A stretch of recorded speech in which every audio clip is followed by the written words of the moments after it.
Hi, this is Margie Basso with Eastlink Magazine, and we're here today at Road 13 in their Sparkling Cave, and we're talking with Luke on Questions with Wine with Luke. So today, Luke, I know this is a really interesting topic for me in particular, and I'm sure with the audience today, and Asoyos and Oliver, and that is to be able to tell the difference between, say, an $8 bottle of red and a $40 bottle of red or a $20 bottle of red. So Phyllis and Luke, how can we tell the difference? Sure. Well, that's a question I get a lot, actually, is why is this bottle of Merlot $8 and why is this one $25? What is the difference? They're both Merlot. Is it really worth the extra money? This Merlot, it really, both of them are both exactly the same grapes, but it just has a lot to do with the production, how much it costs. The winery that makes this makes millions of bottles of wine, so they have the economies of scale. They can totally, produce as much as they can possibly get. They produce it in really high volumes, so they have large tanks, they have large production facilities. They can really, really basically pump it out, for lack of a better word.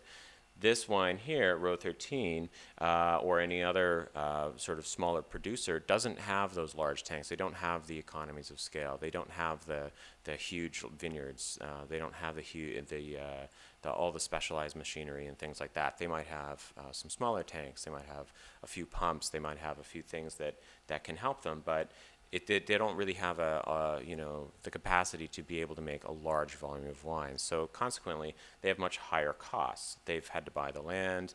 They don't have a large corporation behind them. So it tends to be a much more expensive venture. And in the Okanagan, especially around Oliver here, we have a lot of very small wineries that are producing wines in small amounts and small capacities, usually as a very large investment. The joke in the wine industry is, how do you make a small fortune in wine? You start with a large fortune, and so it costs money. And so this kind of thing here, this Merlot, the Row 13 Merlot, would have a much higher production cost, and that's basically what you're paying for the most part. And I think that's really good to know, because a lot of times, and I know I've heard the comment that perhaps it's connected with prestige. And so you're thinking, well, we live in Oliver, and it's difficult then to go out to a winery and you see that you're paying $25 for a bottle of Merlot, but you can go and sometimes even quasi-locally, such as Sawmill, or even, with an imported bottle of wine pays so much less. But what, of course, obviously we always talk about is supporting local business, not only just local agriculture, but local business and local orchardists, but also then that recognizing their costs are so much higher. So that's good to know that it's reflective of what their overhead is, in order to not just make it sustainable, but viable. Because obviously we want these businesses to be viable, not just be scraping by, correct? That's right. And sometimes a lot of these ones here, the grapes grown here are, yes, this is produced, locally, but the grapes in this bottle are not actually from here. They're actually brought in from other places, Argentina or anywhere in the world, basically. They can afford to do that. It's a large company, and they need to do that. So the market is there, and it's an important market. There's not lots of people who want to pay more than $10 for a bottle of wine. When I first started getting into wine, I couldn't imagine paying $15 for a bottle of wine. That shocked me at the time. I'm like, wow, people do that. But now, having learned a little bit about the wine, and then the other thing is that tasting a difference between the two, because there is a bit of a taste difference between one Merlot to the next. You're going to taste some different things, some variations that you're not going to get. Basically, it became important to me, anyways, that I sort of have my preferences more on this side, just in terms of supporting the local economy, but also I just like the taste, and sometimes that's all what it comes down to.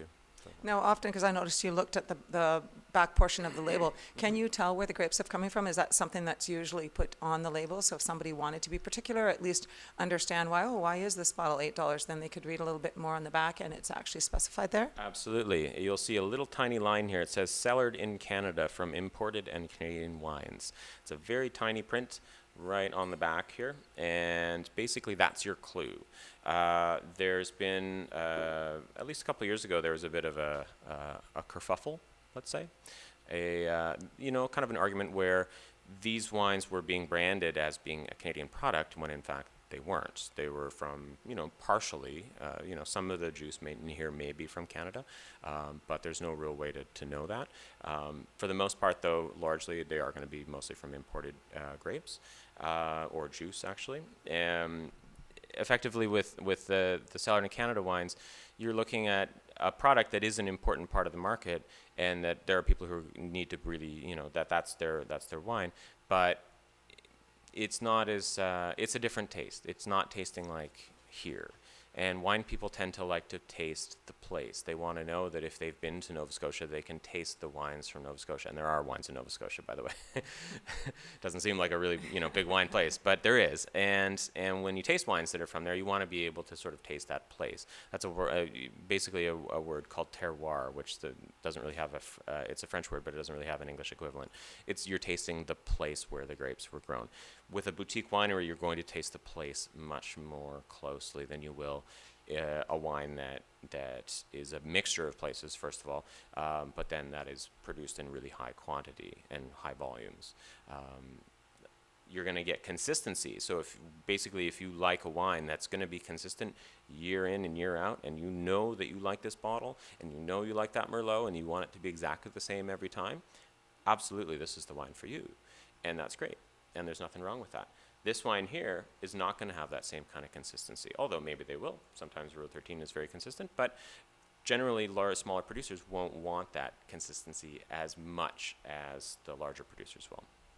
Very, very interesting. And I know there's other ways that you can get around it too for affordability. For example, my husband and I will have sort of a more inexpensive Merlot that we particularly like, that we can just have at home on our own. And then we have our more showcased local wines that if we're going to somebody's house, that we're going to bring a $25 bottle of wine as, a gesture for hospitality, but also as a conversation piece that, this is one of our favorite that we've just tasted, or this is our favorite Merlot, et cetera. And so are there any other sort of tricks of the trade that you can suggest to people? Just get to go visit a winery. Go and find a winery that you really enjoy the flavor of, and that they make a wine in the style that you really like. Some friends of mine and I, we get together once a month and we have what we call a local dinner, where we all try to bring food that was produced locally, and then it's kind of a potluck style, so that everyone brings something that was produced locally. Of course, I usually bring the wine. And the very first one that I went to, or one of the ones that I went to, I brought a bottle that was made within sight of where we were having our it was in the summer. We had a dinner outside, and I pointed up the hill and I said, "Well, this wine was made, there." And it was really exciting, to be drinking wine that was made so close to where we were sitting and having our meal at that time. Nice. Yeah. Okay, so let's end off just talking about when would you use a Merlot? If we're talking about food as well, the pairing of food and the connection with food, then when is a good opportunity to open up a bottle of Merlot? If you were going to somebody's house for dinner and you already knew what the menu was going to be, when would you select a Merlot? Merlot would be probably the most crowd-pleasing, all-purpose kind of wine that we make a lot of in British Columbia. It's actually one of the top planted red grape varieties that we have here.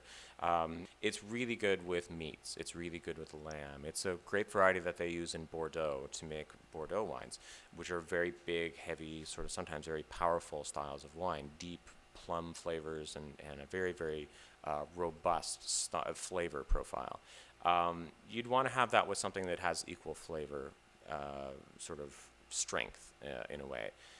You'd want to have this with grilled meats, lamb, venison. I know there's a lot of hunters around in the South Okanagan here. These go really well with all kinds of very strong flavored meats. And especially when you start adding Merlot, because when Merlot sometimes is blended with Cabernet Sauvignon, sometimes you'll see those blended together. That just ups the ante a little bit more, and it becomes even more powerful in a way. So it's a fabulous, approachable and yummy, like fabulously yummy style. That's a technical wine term, yummy. But basically, it's what you like, and for the most part, a lot of people like Merlot because a lot of wineries have Merlot. So And that's my standard. I really like a Merlot, and I do like it very dry, and I like it heavy. And I think you've made that connotation before that if you're planning a menu, and I just want you to clarify to make sure that I'm articulating it properly, but whatever the strongest taste is in your menu, that's what you match your wine to. Am I saying that right? Yeah, that's a good way to say it. You want to match it to the strongest flavor. So I think before in one of the segments we did, we talked about turkey, right? Where we have a turkey dinner. The strongest flavor on a traditional turkey dinner plate isn't the turkey. It's cranberry sauce, right? If you're having the real traditional style with the cranberry sauce, that's going to be the one that's going to have actually the strongest flavor profile, or really most unique flavor profile. So you'd want one that can kind of stand up to that, or complement it, or offset it somehow. So with say a steak, like a steak on the barbecue, and roasted potatoes and some vegetables, the steak is going to be the thing, especially if there's lots of pepper. You got that steak spice to put on it. That's going to be the real key elements. If it was a stew, however, right? Stewing is much more of a concentrating of flavors in some way. So you're going to need a wine that's even bigger than that. That's going to be able to stand those kind of flavors, where it's a much more intense flavor experience, I guess. So you need a wine that has that much more flavor intensity. Very, very good to know. And I just want to end off with, of course, you do have a blog, Wine Country BC, and just explain to the viewers again some of the things that they can find on that blog, and is there anything that pertains particularly to Merlot? We talk about Merlot quite often because we actually taste a lot of Merlot on our podcasts. Basically, I do a podcast called WineCountryBC.ca, and it's industry people that are friends of mine that we get together and we talk about wine, and Merlot is certainly in there. Also, we've done episodes on wine and food pairing. We did an episode on wine and mood pairing, which was kind of a fun episode from a few years back, which is hilarious. There's a whole bunch of reasons, not that we'll give you a reason to drink, but we'll certainly find ways to do it, basically. And it's online, winecountrybc.ca, and on iTunes. You can download the podcast there. Wonderful. Thank you so much, Luke. And this was another segment with Talking with Luke about wine. This is Margie Basso with Eastlink TV.